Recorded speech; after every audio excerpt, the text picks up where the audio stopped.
सभी का नेशनल दस्तक पर स्वागत करती हूँ। आप देख रहे होंगे कि रामचरितमानस का जो विवाद है वो थमने का नाम ही नहीं ले रहा। 21 लाख का इनाम भी रखा था तो उन्हीं राजू दास और स्वामी प्रसाद मौर्य के बीच एक चैनल में डिबेट के दौरान ही बहस छिड़ी और वो बहस देखकर ऐसा लग रहा था कि हाथापाई हो चुकी है। इसी विषय पर मेरे साथ चर्चा करने के लिए राजेंद्र पाल गौतम जी मौजूद हैं, जो किसी परिचय के मोहताज नहीं है। तो बिना देर करे मैं शुरुआत करना चाहूंगी। सबसे पहले मैं आपका स्वागत करना चाहूंगी जी। क्या कहेंगे आप, ये विवाद जो है वो थमने का नाम नहीं ले रहा है, क्या लगता है इसमें अब आगे क्या कड़ी जुड़ेगी? वैसे तो इसमें कोई विवाद होना नहीं चाहिए, क्योंकि जिन ग्रंथों के अंदर देश की महिलाओं के खिलाफ, देश में अनुसूचित जाति जनजाति पिछड़ा वर्ग जिनको शूद्र बोलते हैं, उसके खिलाफ जिन जिन ग्रंथों में लिखा हुआ है उन ग्रंथों का तो बायकॉट होना जरूरी है, लाजमी है। क्योंकि आज आधुनिक भारत में भारत डॉक्टर बाबा साहेब अम्बेडकर जी के संविधान से चल रहा है। आज भारत में प्रजातंत्र है, राजतंत्र नहीं है। और आज के समय में कम से कम ऐसी बातें जो महिला विरोधी हो, जो दलित विरोधी हो, ऐसी बातों का बिल्कुल बायकॉट सभी को करना चाहिए। केवल दलित पिछड़े आदिवासी क्यों विरोध करें, केवल महिलाएं क्यों विरोध करें? समझदार नहीं है ना कि आपको अर्थ समझ आ जाए। ताड़ना का मतलब देखना था और आप ढोल गवार शूद्र पशुनारी सकल ताड़ना के अधिकारी का मतलब ही कुछ और निकाल रहे हैं। देखिए, हमने एक वकील के तौर पे ऐसे केस किए हैं जिसमें लड़की ने आरोप लगाया लड़के पे, ये मुझे ताड़ रहा था। उसने लड़की ने उस लड़के पे मुकदमा दर्ज करवा दिया। तो ये ताड़ने का मतलब अगर शिक्षा देना है, जो उन्होंने अभी अर्थ बदला है कि ताड़ने का मतलब तो शिक्षा देना होता है, और कोई कह रहा है ताड़ने का मतलब देखना होता है। मुझे लगता है कि ऐसे लोगों को अपनी बुद्धि दुरुस्त करनी चाहिए। अगर ताड़ने का मतलब शिक्षा है तो वो शूद्र के स्थान पर ब्राह्मण लिख ले, है ना? तो ये अर्थ का कुतर्क कर रहे हैं, गलत बात को गलत कहने की बजाय। आपको क्या लग रहा है कि क्या अर्थ है उसका, क्या समझाना चाहते हैं आप जनता को?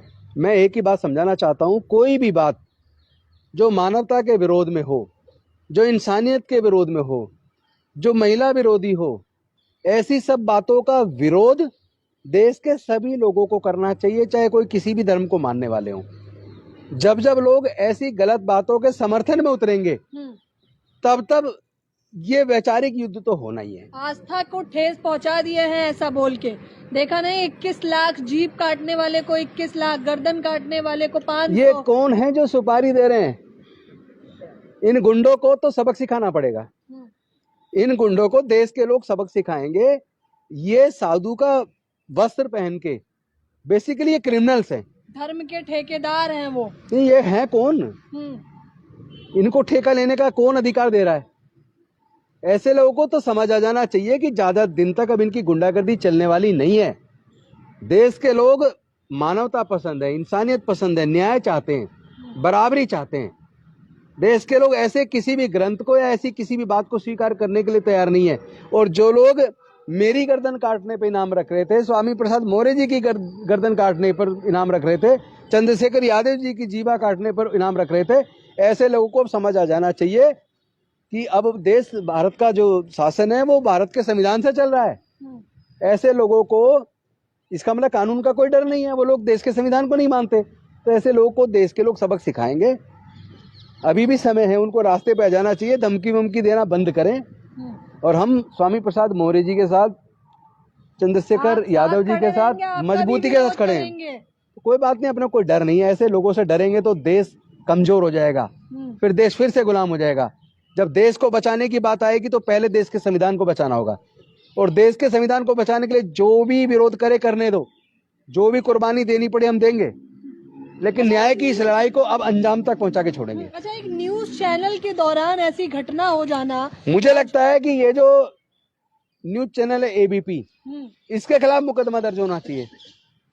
उनके चैनल पे उन्होंने स्वामी प्रसाद मौर्य जी को आने के लिए प्रेशराइज किया, और वो गुंडे लोग औजार लेके, फरसा लेके, तलवार लेके आ रहे हैं मारने के लिए। क्या ये षड्यंत्र क्या एबीपी न्यूज वालों ने रचा था क्या? नहीं तो फिर अगर उन्होंने नहीं रचा तो उनको खुद मुकदमा दर्ज करवाना चाहिए। अच्छा, ऐसे गुंडों के खिलाफ कि वो भी शामिल थे? भाई या तो शामिल है, नहीं तो फिर एबीपी न्यूज वाले खुद मुकदमा दर्ज करवाए ना कि स्वामी प्रसाद मौर्य जी के मारने के लिए कौन लोग थे जो हथियार लेके आए। आप चैनल पे डिबेट करा रहे हो या फिर वहां किसी को मारने का मौका दे रहे हो। लेकिन आस्था को तो ठेस पहुंच गई है, देखा नहीं कितने सारे कौन सी आस्था? हमारे लोगों की रोज मूंछ रखने पे हत्या हो रही है, गड़ा छूने पे हत्या हो रही है, मंदिर प्रवेश करने पे हत्या हो रही है। तुम्हारी आस्था है, हमारी आस्था की वो इज्जत नहीं है क्या? तुम्हारे तो गाय किसी पे आरोप लगा कि इसने गाय को मारा, इसी पे लोग उसको जान से मार देते हैं। और यहाँ हमारे लोगों की हत्या हो जाती है तो भी कोई साथ में खड़ा नहीं होता, न्याय की भी लड़ाई में साथ नहीं आता कोई। तो ये नहीं चलेगा ज्यादा दिन तक। 21वीं शताब्दी में ऐसा कुछ नहीं होता जैसा आप बता रहे हैं, वो तो जो बीत गई सो बात गई। कौन कह रहा है? हाँ। कौन कह रहा है? आए दिन कहते रहते मोदी बीत गई सो बात गई होती तो फिर ये अयोध्या में क्या हो रहा है? किस लिए फिर बाबरी मस्जिद को तोड़ के राम मंदिर बनवाया गया? अगर बीत गई बात गई करोगे तो फिर तो पुरानी सब चीज को छोड़ो, आगे बढ़ो, देश को आगे बढ़ाओ। देश में प्रेम चाहिए, अमन चाहिए, शांति चाहिए, भाईचारा चाहिए। देश में लोगों के अंदर कानून का डर होना चाहिए, कानून के प्रति इज्जत होनी चाहिए, तो देश बचेगा। लेकिन ऐसे लोग देशद्रोही हैं, ये देश को फिर से गुलाम बनाना चाहते हैं, ये लेकिन हम होने नहीं देंगे। अच्छा, मोदी जी पे क्या लग रहा है कि सबका साथ सबका विकास कितना सही ट्रैक पे चल रहा है? सबका साथ लो और अपने दोस्तों का विकास करो। देश के जितने बड़े संस्थान थे, चाहे इंडियन रेलवेज हो, चाहे एयरपोर्ट्स हो, चाहे ओएनजीसी हो, चाहे एलआईसी या अन्य इंश्योरेंस कंपनी हो, चाहे बैंक्स हो, चाहे आईटीडीसी के होटल हो, देश के तमाम बड़े बड़े नवरत्न कंपनी बेच दी। जो हजारों करोड़ कमा के सरकार को देती थी वो घाटे में कैसी चली गई? जो उनका नेतृत्व कर रहे थे वो मेटरदारी, वो मेरिट वाले लोग कहाँ हैं? ये तो आप 24 को लेकर मुद्दा बना रहे हैं मोदी जी की छवि खराब करने के लिए। मोदी जी खुद अपनी छवि नहीं संभाल पा रहे, क्योंकि वो बोलते कुछ है, करते उसके उलट है। उन्होंने कहा था सबके अकाउंट में 15 लाख रुपए आएंगे, नहीं आए। अमित शाह ने उन्होंने, एक मिनट, पूरी बात होने दीजिए। उनके लिए सब कुछ जुमला है। उन्होंने कहा था हर साल 2 करोड़ लोगों को रोजगार देंगे, नहीं दिया। रोजगार देने के बाद छिन गए, नोटबंदी ला के लोगों को लाइन में खड़े होकर मरने के लिए मजबूर कर दिया, करोड़ों लोगों के रोजगार चले गए। तो 2 करोड़ रोजगार देने की बात तो दूर है, रोजगार लोगों के छीन लिया। उन्होंने कहा था बहुत हुई महंगाई की मार अब की बार मोदी सरकार, तो महंगाई कम होने की वजह और कई गुना ज्यादा बढ़ गई। महिलाओं पे वार कई गुना बढ़ गए, दलितों पे अत्याचार, पिछड़ों पे अत्याचार, आदिवासियों पे अत्याचार कई गुना ज्यादा बढ़ गए। तो आज सुरक्षित भारत में है कौन? भारत को खतरे में डाल दिया। भारत में कुकुर मुत्ते की तरह साधु का वेश पहन के लोग धमकी दे रहे हैं खुलेआम। उनके खिलाफ मोदी जी कोई कार्रवाई नहीं कर पा रहे, या तो मोदी जी खुद मजबूर हैं, डरे हुए। उन्हें लगता है उनकी सत्ता तो जनता तय करेगी किसके हाथ में जाएगी, हम सत्ता से हमें कोई लेना देना नहीं है। हम चाहते हैं बहुजनों की हकमारी खत्म होनी चाहिए, जातिगत जनगणना होनी चाहिए, और ऐसे तमाम ग्रंथों का बहिष्कार होना चाहिए जो महिला विरोधी हो, जो शूद्र विरोधी हो, जो इंसानियत विरोधी हो। कह रहे हैं आरक्षण मांग मांग के तू कुएं जितनी खाई खोद दी है, और जितना मिलता जा रहा है उतना ही कम है। आरक्षण मांग कर खाई खोद दी? हाँ। ये जातिवाद तो किसने बनाया? आरक्षण की वजह से बनाया क्या? ये तो जो लोग जातिवाद के समर्थक हैं वो लोग जवाब देना कि हजारों साल तक भारत में 90% लोगों को शिक्षा से, संपत्ति से, व्यापार से वंचित क्यों रखा? किसने रखा? वो लोग माँ की पेट से लेके जमीन पैदा हुए थे क्या? देश के सारे संसाधनों के वो मालिक बने बैठे हैं? जो प्राकृतिक संसाधन कोई माँ के पेट से लेके पैदा हुआ था क्या? उसमें दलित, पिछड़े, आदिवासी, इनका हक कहाँ है? इनको हक कब मिलेगा? ये हकमारी ज्यादा दिन चलने वाली नहीं है। अपने लोगों का हक 90% लोग जिनको हजारों साल तक प्रताड़ित किया है, उनके हक की लड़ाई तो लड़ी जाएगी और उनको हक दिलवाया जाएगा। आरक्षण छोड़िए, इस आरक्षण की बात करते हो, नौकरियां हैं कहाँ? नौकरियां तो है ही नहीं, तो आरक्षण कहाँ बचा? आरक्षण तो तुम खत्म कर चुके हो। आरक्षण शब्द रह गया है, असल ये आरक्षण धोखा बन गया है। एक बात बताइए, देश के बड़े बड़े संस्थान, IIM, IIT, medical college, management college, जो जनता के पैसे से सरकार ने बनाए, उनकी फीस इतनी ज्यादा कर दी कि आम आदमी, देश के 95% लोग वहां, उनके बच्चे पढ़ ही नहीं सकते क्योंकि उसका फीस बहुत ज्यादा है। तो क्या जनता के पैसे से पूंजीपति लोगों के बच्चों को पढ़ाने के लिए इंस्टीट्यूट खड़े किए हैं? काहे की आरक्षण की बात करो? आरक्षण है कहाँ? बच्चा कहाँ है? इसका जवाब उन्हें देना पड़ेगा। अब तो हमें हिस्सेदारी, भागीदारी, ना केवल सत्ता में, ना केवल सुप्रीम कोर्ट में, हाई कोर्ट में, ना केवल कॉन्स्टिट्यूशनल बॉडीज के अंदर, हमें देश के प्राकृतिक संसाधनों में भी बराबर हिस्सेदारी भागीदारी चाहिए।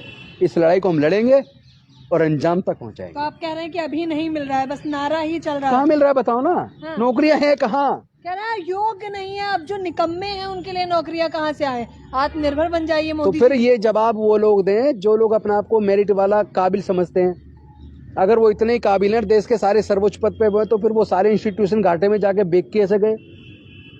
जवाब दें ना वो। एक दिन वो निकम्मे और नाकारा है। सवालों के जवाब तो इसलिए भारत गुलाम हुआ बार बार।